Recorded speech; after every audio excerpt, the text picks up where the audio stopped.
नहीं है, आपका डाइजेशन ठीक नहीं है, तो वो कहीं ना कहीं आपको किसी ना किसी तरह से प्रभावित करता है। और मेरे ख्याल शायद ही कोई व्यक्ति होगा जो कभी ना कभी इस प्रॉब्लम से ना गुजरा हो। डॉक्टर स्वाति। बिल्कुल आपने सही कहा। और अमूमन तौर पे देखिए लोगों को पता ही नहीं चलता है कि हमारे जो सिम्टम्स हैं वो शायद हमारा पेट खराब या हमारा डाइजेस्टिव ट्रैक्ट सही ना होने की वजह से है, और हम कहीं और इसके जो है उपाय ढूंढते रहते हैं या परेशान होते रहते हैं। तो ये जरूर जानना चाहिए। और मैं हूँ doctor Swati Maheshwari, internal medicine specialist. और मैं डॉक्टर सी एस शरद कोहली, इकोनॉमिस्ट और फाइनेंस एक्सपर्ट।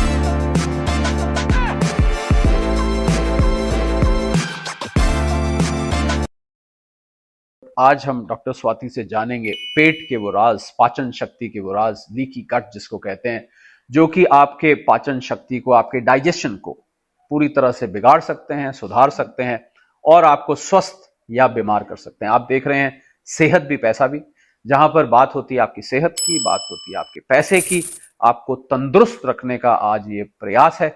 और हम उम्मीद करते हैं कि आप इससे जब तक खत्म नहीं होता जुड़े रहेंगे, क्योंकि डॉक्टर स्वाति वो राज खोलेंगी जो कि आपको स्वस्थ रखने में हेल्प करेंगे। डॉक्टर शरद, तो देखिए सबसे पहले तो ये जानना जरूरी है कि हम इसे हेल्दी गट किसे बोलते हैं। यानी कि अगर आप दिन में 1 या 2 बार मोशन पास करते हैं और वेल फॉर्म मोशन है और आपको पास करने में कोई दिक्कत नहीं होती है, तो इसे हम हेल्दी गट बोलते हैं। लेकिन अगर इसी में फेरबदल हो जाए या कई बार जो शुरुआती लक्षण होते हैं वो बहुत ही सटल होते हैं, जैसे कि बहुत थकान महसूस होना, आपको ऐसा लगना कि आप कोई काम ही नहीं कर पाएंगे, या आपके जो अंदर का जोश है वो जो है खत्म हो रहा है, तो वो भी एक इंडिकेशन होता है कि शायद आपकी गट जो है वो हेल्दी नहीं है।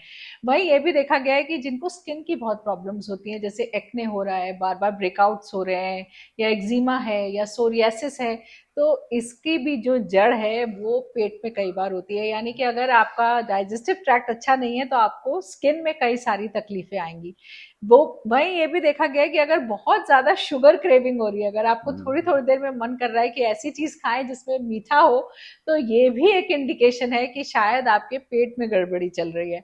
वहीं ये भी देखा गया है कि जैसे कि हम ये कहते हैं कि गैस बनना, जो कुछ लोगों को डायरिया होना या पाचन शक्ति सही नहीं जी। होना, खट्टी डकारें बहुत आना, तो ये भी एक जो है इंडिकेशन है कि आपकी पाचन शक्ति जो है वो सही नहीं चल रही है। और आपको जान के ताज्जुब होगा डॉक्टर शरद कि हमारा जो गट होता है, हमारे शरीर के 70% जो इम्यून सेल्स होते हैं, यानी कि जो रोग प्रतिरोधक क्षमता हमारी शरीर की होती है, वो हमारे गट में होते हैं। यानी कि अगर आपका गट अच्छा नहीं है या आपकी डाइजेस्टिव ट्रैक्ट अच्छा नहीं है, तो आपकी इम्यूनिटी अच्छी नहीं होगी, और ऐसे लोगों को जल्दी जल्दी सर्दी, खांसी, बुखार होना, जल्दी जल्दी बीमारियां लगना, ये एक बहुत बड़ा इंडिकेशन है कि आपका जो गट है वो अच्छा नहीं है। और वहीं सरदर्द और माइग्रेन का कारण भी कई बार हमारा पेट होता है। यानी कि अगर हमारा गट हेल्दी नहीं है तो ऐसे लोगों को अक्सर सर में दर्द जी। रहेगा या माइग्रेन की तकलीफ रहेगी। तो ये बातों का अगर आप खास तौर से ध्यान रखें, यानी कि अगर ऐसे लक्षण दिख रहे हैं तो पहला ध्यान इस तरफ दीजिए कि आप क्या खाते हैं, क्या आपकी गट हेल्दी है या नहीं है। तो इसमें डॉक्टर साहब सीधा सवाल आता है कि भाई इसको स्वस्थ कैसे रखा जाए, क्योंकि मैंने देखा है डॉक्टर स्वाति, लोग क्या करते हैं कि खा लिया उसके बाद सीधा टॉयलेट चले गए, फिर आया, फिर खाया, फिर टॉयलेट चले गए। तो पहले तो क्या ये सिस्टम ठीक है? लोग कहते हैं भाई खाया आप जाके हल्के हो आए, और वट एवर जो भी लोग उसके लिए टर्मिनोलॉजी यूज करते हैं। तो पहली बात तो ये हेल्दी है कि नहीं है। दूसरा, गट को स्वस्थ रखने के लिए, गट को हेल्दी रखने के लिए आपका किस प्रकार का खाने का रूटीन होना चाहिए और किस प्रकार का खाना खाना चाहिए। ये तो मैं जानता हूं कि जंक फूड वगैरह नुकसान पहुंचाएगा, ये तो आप पहले भी बता चुकी हैं इसके जी बारे में। सही बात पर है। फिर भी और प्रिसाइसली अगर हम, क्योंकि गट पर फोकस कर रहे हैं, हम अपने पाचन शक्ति पर, पेट पर फोकस कर रहे हैं, तो क्या वो चीजें हैं जो खानी चाहिए और कैसा रूटीन रखना चाहिए? जी बिल्कुल, देखिए आपने जरूरी बात बोली, और इसमें 3 चीजों का आपको खास तौर से ध्यान रखना है। देखिए ये तो हम बोलेंगे कि जैसा आपने कहा कि भाई जंक फूड से दूर रहो, जिन चीजों में बहुत ज्यादा चीनी होती है या सोडा वाली जो बहुत चीजें होती हैं, कार्बोनेटेड ड्रिंक्स वगैरह होते हैं, इनसे हमें दूर रहना चाहिए, हमारी गट के लिए अच्छे नहीं होते। लेकिन 3 टर्मिनोलॉजीज हैं जो आपको जाननी चाहिए, जो आपके पेट के लिए बहुत जरूरी है। पहली चीज है प्रीबायोटिक्स। प्रीबायोटिक्स के बारे में हमने एक और एपिसोड में भी जी जिक्र किया था, तो हम आपको लिंक दे देंगे यहाँ पर, आप उससे आसानी से जान सकते हैं। ये इस तरह का खाना है जो आपके शरीर के गुड बैक्टीरियाज का खाना होता है, जी। तो आपको देखना है कि वो आपके खाने में रहे। दूसरी चीज होती है प्रोबायोटिक्स। प्रोबायोटिक्स जो है वो लाइव ऑर्गेनिजम्स होते हैं डॉक्टर शरद, जो कि ओहो। खाने में स्वाभाविक तौर से होते हैं, और उनका अगर हम सेवन करें तो जो हमारे गट के गुड बैक्टीरिया होते हैं वो स्वस्थ रहते हैं, उनको जो है एक अच्छा फूड मिलता है, और साथ ही ये जो गुड बैक्टीरियाज होते हैं ये हमारे शरीर में जो हम खाना खाते हैं उससे उसको डाइजेस्ट करके जो हमारे इंटेस्टाइन की लाइनिंग होती है उसको खाना प्रोवाइड करते हैं, उसके पीएच को मेंटेन करते हैं। तो जो तो डॉक्टर स्वाति, सॉरी मैं आपको यहाँ पर टोक रहा हूँ, पर क्योंकि मैं रोक नहीं पाया अपने आप को, आपने कहा कि प्रोबायोटिक्स लाइव बैक्टीरिया होते हैं और आपने अंदर भी लाइव बैक्टीरिया का जिक्र किया, तो क्या ये आपस में जब मिल जाते हैं जाके तो कुछ अंदर हरकत करते हैं, या ये क्या होता है बिल्कुल, प्रोबायोटिक्स? देखिए जो लाइव गुड बैक्टीरियाज होते हैं उनको हमारे शरीर में ट्रिलियंस के अमाउंट में होते हैं, ये जो गुड बैक्टीरियाज होते हैं। तो अगर गुड बैक्टीरियाज हमारे शरीर में रहेंगे तो वो अच्छे अच्छे हार्मोन सेक्रीट करते हैं, विटामिन सेक्रीट करते हैं, हमारे लिए खाने को अच्छे से डाइजेस्ट करने में मदद करते हैं। लेकिन यहीं अगर ये कम होने लग जाए और बैड बैक्टीरियाज बढ़ने लग जाए तो वो जितनी भी आपको तकलीफें हैं, यहाँ तक कि डायबिटीज, ब्लड प्रेशर, कोलेस्ट्रॉल की प्रॉब्लम, ये सब भी आनी शुरू हो जाती है। और यहाँ तक देखा गया है कि डिमेंशिया, पार्किंसंस, इन सब बीमारियों तक की जड़ जो है वो हमारे बैड बैक्टीरियाज हो सकते हैं। तो इन बैक्टीरियाज को अच्छा रखना ये हमारी जिम्मेदारी है। तो जैसे फर्मेंटेड खाने होते हैं डॉक्टर शरद, जैसे हम बोले इडली डोसा, जी। ढोकला हो गया, कांजी हो गई, हमारे अचार जो है वो भी इस ओह। कैटेगरी में आते हैं।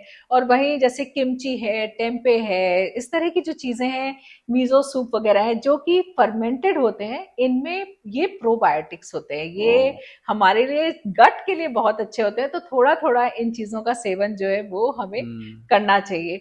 वही साथ में फाइबर्स जो है अच्छी मात्रा में लेना, वो हमारे गट के लिए जीवन दायिनी होता है। यानी कि फाइबर्स अब देखिए दो तरह के होते हैं डॉक्टर शरद, एक होते हैं सॉल्युबल फाइबर्स जो कि पानी में आसानी से घुल जाते हैं और हमारे पेट में जाके वो एक जेल बनाते हैं, और ये जो जेल होता है ये हमारे शरीर का जो बैड कोलेस्ट्रॉल होता है जिसे हम एलडीएल बोलते हैं उसको शरीर से बाहर निकालता है। तो ओह। ये हमारे शरीर के कोलेस्ट्रॉल को कम करता है, हमारे ब्लड शुगर लेवल को अच्छा करता है, और हमारे जो गट है उसको भी हेल्दी रखता है। और इसीलिए जैसे कि ओट्स होते हैं, तरह तरह की दालें हैं, छोले, राजमा, बीन्स, और जैसे ये फ्रूट्स हैं, एप्पल की अगर हम बात करें यानी कि सेब है, उसके अलावा पियर है, ये जो फ्रूट्स होते हैं या सिट्रस फ्रूट्स जो होते हैं ये सब अच्छे फाइबर्स होते हैं। तो हम जो ये जूस बना बना के पीते रहते हैं ये हमारे लिए फायदेमंद नहीं है। अगर हम साबुत फल खाएं तो हमें वो फाइबर्स मिलते हैं और हमारा कोलेस्ट्रॉल और शुगर भी कंट्रोल होता है। वही कुछ इनसॉल्युबल फाइबर्स होते हैं जैसे कि हम बोले कि गेहूं है, कॉर्न है, ये जो फाइबर्स होते हैं या नट्स एंड सीड्स हैं, ये इनसॉल्युबल फाइबर्स होते हैं और ये आपको कैंसर तक से बचाते हैं। यानी कि ये ऐसे फाइबर्स हैं जो आपके गट में होने वाला कैंसर है, डाइजेस्टिव ट्रैक्ट का जो कैंसर है उस तक से आपकी रक्षा करते हैं, इन्फेक्शन से आपको बचाते हैं। तो आपको कोशिश करना चाहिए कि आपकी डाइट में अच्छी मात्रा में फाइबर्स हो, और उसके लिए आपको जो कई फ्रूट्स होते हैं उनकी जो स्किन होती है, जी। जैसे एप्पल है, हम बोलते हैं कि छिलका निकाल के नहीं खाओ, उसे धो करके अच्छे से छिलके समेत खाने से हमें वो और भी अच्छे अच्छे फाइबर्स मिलते हैं। तो हमें ध्यान रखना, और हम रिफाइंड ग्रेन्स अगर ज्यादा खाएंगे डॉक्टर शरद तो ये सारे फाइबर्स बाहर निकल जाते हैं। इसीलिए हमें होल फूड्स, होल ग्रेन्स खाने चाहिए, और ऐसे राइस, पास्ता, दाल खाने चाहिए जो होल ग्रेन हो। और हम refined white pasta, white rice ज्यादा खाने लग गए और इसकी वजह से हमें फाइबर्स अच्छी मात्रा में नहीं मिलते हैं। और यही फाइबर्स हैं जो आपको तरह तरह की बीमारियों से बचा सकते हैं और कॉन्स्टिपेशन से भी बचा सकते हैं। तो ये फाइबर्स का हमें सेवन जरूर करना चाहिए। तो डॉक्टर स्वाति, इसी से जो दूसरा सवाल मैं जानना चाह रहा था, इसका मैंने जिक्र भी किया था कि क्या जो खाने का रूटीन है, आप ब्रेकफास्ट लेते हैं, लंच लेते हैं, डिनर लेते हैं, और उसमें जब आजकल तो खासकर जो युवा पीढ़ी है, जो यंग लोग हैं, वो लोग उसको अक्सर बिगाड़ देते हैं। जब नहीं खाना होता खा लेंगे, रात को 12 बजे खा लेंगे, तो क्या वो भी आपकी पाचन शक्ति को या जो गट की हेल्थ है उसको सीधा सीधा इम्पैक्ट करता है? बिल्कुल, डेफिनेटली इम्पैक्ट करता है, और इसीलिए हमने सर्केडियन रिदम का भी एक एपिसोड किया था कि किस तरह से जो हमारे शरीर के अंदर की बायोलॉजिकल क्लॉक है, अगर हम उसे बिगाड़ते हैं तो वो हमारी पाचन शक्ति को भी बिगाड़ता है। तो अगर आप नियमित समय से खाएं, और खास तौर से अगर सनसेट से पहले हम अपना डिनर पूरा कर लें तो वो हमारे लिए बहुत ही अच्छा होता है, हमारी गट के लिए। क्योंकि अब क्या होता है डॉक्टर शरद की, लोग खाना खाते हैं और खाते ही आधे एक घंटे में सो सो जाते हैं। जाते हैं तो हाँ। ना कोई एक्सरसाइज होती है और ना आपके डाइजेस्टिव ट्रैक्ट को आराम मिलता है। तो आप कोशिश करिए कि सनसेट से पहले यानी कि 6-7 बजे तक अगर आप अपना डिनर कर लें और उसके बाद आप कुछ नहीं खाएं, अगर बहुत भूख लगे तो कोई हल्की सी हर्बल टी ले सकते हैं या ग्रीन टी पी सकते हैं या कुछ छोटा मोटा थोड़े से सैलेड्स खा लिए हल्के फुल्के। तो अगर आप इस तरह से करने लग जाएं तो आपका गट जो है वो और ज्यादा हेल्दी हो जाता है। और भाई एक बड़ी इंटरेस्टिंग चीज आपको बताती हूँ डॉक्टर शरद, ये तो हमने सबने सुना है कि हार्ट ट्रांसप्लांट हो जाता है, लव ट्रांसप्लांट हो जी जाता है, लेकिन अगर किसी को बहुत ज्यादा इन्फेक्शन रहते हैं और खास तौर से एक बैक्टीरिया का इन्फेक्शन होता है जिसे हम क्लॉस्ट्रीडियम डिफिसिल बोलते हैं, या इन्फेक्शन गट में बहुत ज्यादा रहते हैं, तो अब फीकल ट्रांसप्लांट भी शुरू ओ हो गया है। यानी कि जो मल होता है किसी ऐसे व्यक्ति से लिया जाता है, उसकी काफी स्क्रीनिंग करी जाती है, सब कुछ करी जाती है, लेकिन उसके मल को लेकर के दूसरे व्यक्ति के शरीर में मल को डाला जाता है ओ और उससे जो गुड बैक्टीरियाज हैं उनको ग्रो किया जाता है। और ये कोलोनोस्कोपी से या नेजोगैस्ट्रिक ट्यूब से या एनीमा के द्वारा ये फीकल ट्रांसप्लांट्स लगाए जाते ओ हैं, आई भारत सी में भी ये होते हैं।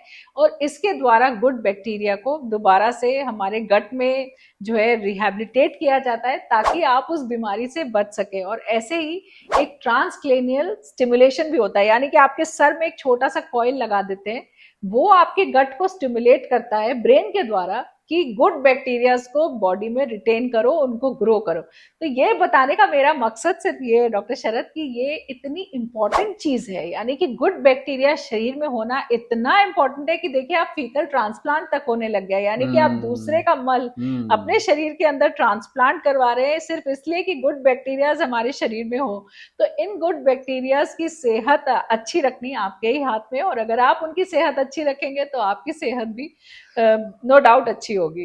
बिल्कुल। और देखिए पेट में बहुत सारे राज होते हैं, पर पेट के बारे में जो राज हैं वो आज आपको डॉक्टर स्वाति ने इस एपिसोड में खोले। शायद बहुत सारी बातें इसमें से आप नहीं जानते होंगे, और ये बातें आपको खाली जानकारी के लिए नहीं, आपकी गट को हेल्दी रखने के लिए, आपको स्वस्थ रखने के लिए। जैसा कि मैंने शुरू में कहा कि आधी से ज्यादा बीमारियां तो पेट से शुरू होती हैं। अगर आपका पेट ठीक नहीं है, आपकी गट ठीक नहीं है, आपका पाचन शक्ति ठीक नहीं है, तो उससे बीमारियां आपको निकल के आती हैं। और क्यों ना हम बताएं यहाँ पर, जब आपकी सेहत हमने जिम्मेवारी ले ली है आपको इस शो के जरिए आपकी सेहत को दुरुस्त रखने के लिए, आपको फाइनेंशियली भी दुरुस्त रखने के लिए, तो इस शो को देखते रहिए, सब्सक्राइब करिए, लाइक करिए, कमेंट करिए, और ध्यान रखिए अपनी पाचन शक्ति का अगर आप स्वस्थ रहना चाहते हैं तो। डॉक्टर बिल्कुल, स्वाति, तो बेल आइकन जरूर दबाइएगा ताकि आपको नोटिफिकेशंस मिलते रहें, और देखते रहिए सेहत भी पैसा भी।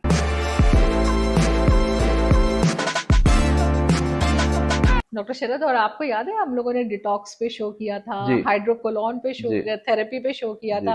तो लोग इन सब चीजों के चक्कर में अगर ना पड़े जी कि हम कोई डिटॉक्स पिल्स लेना शुरू कर दे या डिटॉक्स ड्रिंक्स लेना शुरू कर दे, इन सब से अगर आप दूर रहें और नॉर्मल आपकी जिंदगी का जो दिन भर का खाना है अगर आप उसकी तरफ ज्यादा अच्छा ध्यान दें, और जो हम बोलते हैं कि फ्रेश फूड अगर खाने की कोशिश करें तो आपकी गट अच्छी रहेगी और वो आपके चेहरे पर भी दिखाई देता है। बिल्कुल। और मुझे लगता है कि लोग खाने के लिए बहुत लापरवाह होते जा रहे हैं।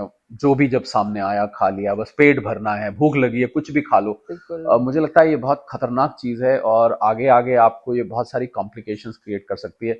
और मैं चाहूंगा आगे आने वाले किसी एपिसोड में आप इसको डीकोड भी करें कि इसके लॉन्ग टर्म इम्पैक्ट क्या होने वाले हैं जब आप बिल्कुल लगातार बहुत समय तक पिज्जा खाते रहें और या पास्ता खाते रहें, बर्गर्स खाते रहें, और लगातार आप इसको 5-6 साल तक खाते रहेंगे, बिल्कुल। तो क्या आप अंदर से ही पिज्जा बनने लग जाएंगे या क्या होने लग जाएगा?